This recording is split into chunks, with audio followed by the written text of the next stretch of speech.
You're listening to Vedge Your Best. There has never been a more important time to be vegan. At Vedge Your Best, I want to help you. I want to help you limit and eliminate the consumption of animal products without feeling deprived, overwhelmed, or unsupported, even if no one you know is vegan. My name's Michelle Olander. I'm a life coach, and I know that if I could go vegan in my 50s, with all my excuses, I know you can start moving in that direction too. Veg your best, and there's nothing you can't do. Episode 122. Don't do Veganuary without me.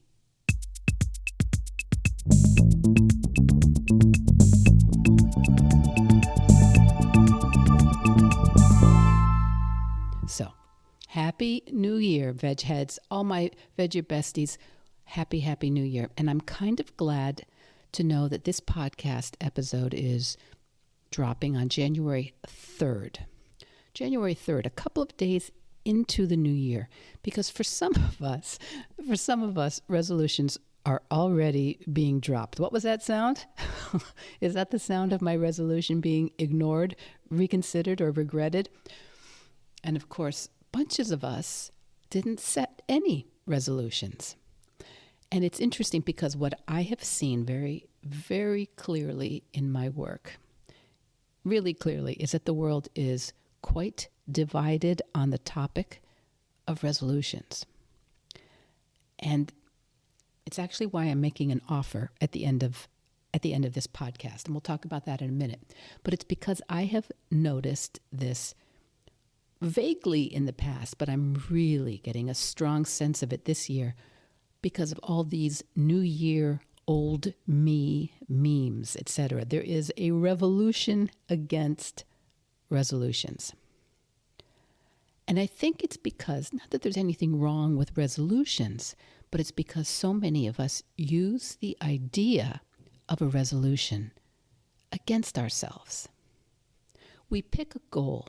We make a plan, or we set a resolution, if you will, and we choose a resolution based on something we feel all too often is wrong with us. We set it in order to fix something. We choose it to address some area that we feel we're failing or not measuring up. Something that relates to a place where we feel maybe broken or incapable or unsupported. And I think that that is a good example of how we are not effectively using the concept that, yes, it's our thoughts that create our results. The same goal, the same resolution might feel very, very different depending on who is making that resolution and their thoughts about the resolution because of the story, because of the meaning, because of, you could call it the subtext of that goal. Because we have narratives, we have stories around all our goals. And I think most of us know intuitively, we know that things we have accomplished in the past, things that we've done that we've been proud of, we mostly felt some level of positivity about it, or we had very few complicated thoughts about them. Because a resolution is just a sentence, right? It's nothing until you start thinking about it, like everything else. So, for example, if your resolution is, say it's to read more books in the year ahead, person A might be thinking, oh, I only read 4, maybe 5 books all of last year. And what about that pile of books on my nightstand and the amount of money I spent on all those books over the past couple of years, books that didn't even get started reading. And all that money could have gone to another use or my bills. And honestly, sometimes I even hide the books I've purchased from my husband or my family. I could have donated those books. Or the cash I spent I could have given to children so they'd have access to books. And right now, there's no way with my job and with my life. I'm so stressed out at night. I don't even read. I just channel surf or scroll my phone. And I'm so behind that the idea of sitting down to read during the day is practically impossible. If I had time during the day, I should be doing X, Y, Z, all the things that I'm behind on. Okay. Compare that same resolution to read more books in 2023 when person B is thinking, I used to love reading so much. I want to feel more of that this year. I want to read more. And that feels more or less delightful. So who's more likely to read more in 2023? Now, if you're someone who's considering Veganuary or a January vegan challenge or something similar, please think about that. Please make your goal or your plan or your resolution out of a feeling like delight or curiosity, a feeling like love, or one of the emotions, one of the feelings that goes with the choices and actions and activities that you do really enjoy. Because I don't think you want to go vegan to punish yourself or to suffer or to feel isolated or ashamed. I think you would love to make a move towards veganism with a feeling of openness, of interest and connection to the way our food systems work, a feeling of engagement with our culture and what's possible. You might want a feeling of empowerment to see what you can do in the role you play in the environment, and with an eye towards seeing what would be easy to do and what might take us a little more time to figure out.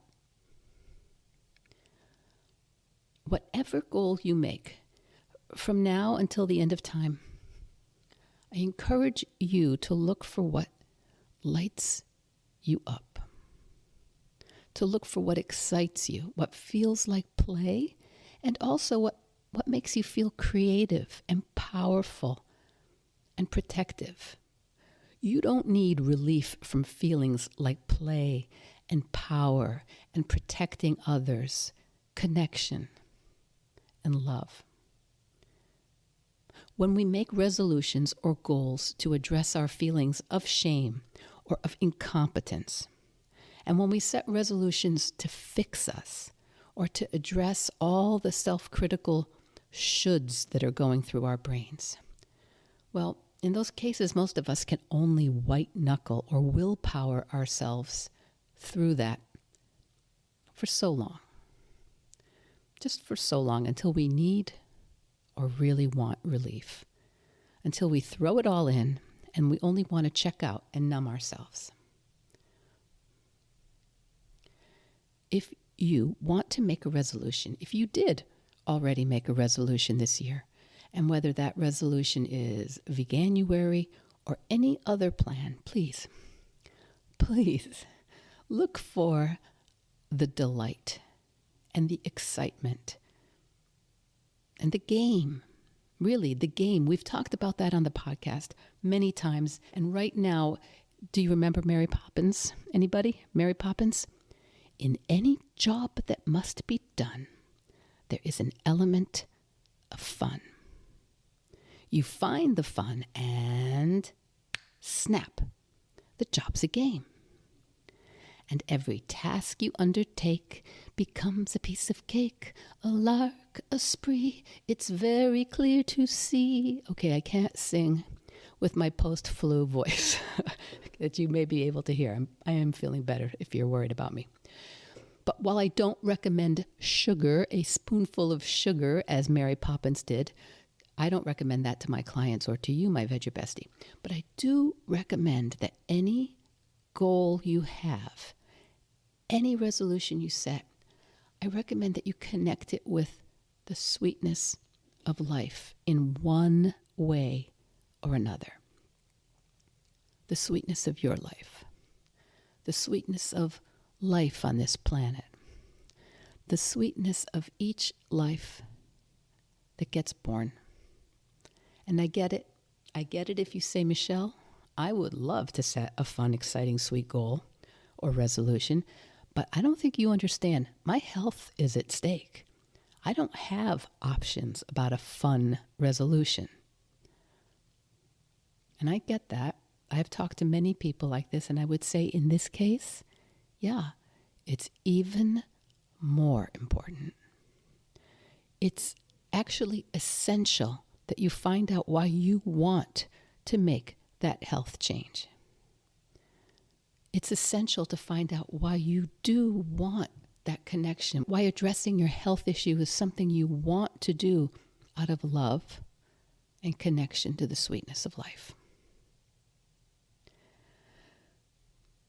Now, if you resent that your health depends on certain lifestyle changes, and if you're ashamed about choices you've made in the past, and if you're angry that other people don't seem to have to eat the way you do or take the medicines that you do, it makes things so much harder than they have to be. Because that resentment, that shame, that anger, they require relief after a while. And it makes positive action unsustainable for most of us. You're not broken.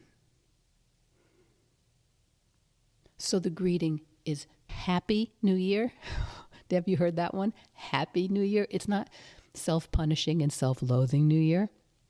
So please, if you're not focused on creating a happy New Year, don't make a resolution. Don't create a goal that you're going to use as a stick to beat yourself with when it's challenging or when you run into a difficult patch. And if you'd like to talk about how to make your goal more positive and feel more connected, and if you want to know how to make a resolution that feels more like a game, then let's do it. Let's get on a call. Resolution, no resolution. This year, all I want for you is to get excited about your life. Because honestly, it is the limitations, the time limits, the out of bounds, the rules, the lines on the field. That's what makes the game actually exciting. It's the limitations that make life meaningful. And if you're ready, are you? If you're ready to look for the fun and the connection and the sweetness in the challenges that we all face, let's go. Let's go. And if there's any mindset or attitude that I think will help you build a vegan practice, this is it. So start. Start choosing more fun, more love, more compassion, more connection, more laughter, more delight. Oh, you think it's harder than that? Maybe. But what if it actually isn't? What if all you needed to do was find the element of fun and snap, the job's a game? Okay. Mary Poppins, Pollyanna, I know I've been called all those silly names of people who are a little toxically positive. Maybe I am, but let's try it out. Okay, kids, that's the short of it. The message that I have this month, this January, Veganuary for many of us, I'm pleased to make an offer to work with any of you for free on your vegan goals all month. It's a pleasure and it's a challenge and it's what I would just love to offer. So just get in touch and we'll figure out how best to communicate, whether that's phone or Zoom or WhatsApp. I have Voxer, I have Instagram Messenger, Facebook Messenger. You just let me know. And if you know someone who wants support this January, send them a link. Send them a link to this podcast or to my Instagram at VegYourBest. Honestly, I cannot think of anything I want to do more this month than help more people build a vegan practice. And all it takes is practice. Veg Your Best podcast production, music, and editing by Charlie Weinshank. Thanks, Charlie. Before you go, it would mean so much to me and the Veg Your Best team if you would hit subscribe, leave us a 5-star review, or share with someone you think might be interested. Something about algorithms, it helps bump us up a little in the rankings, and that's the best way to help others find the podcast and for us to find our audience. So, until next week, make it easy and veg your best.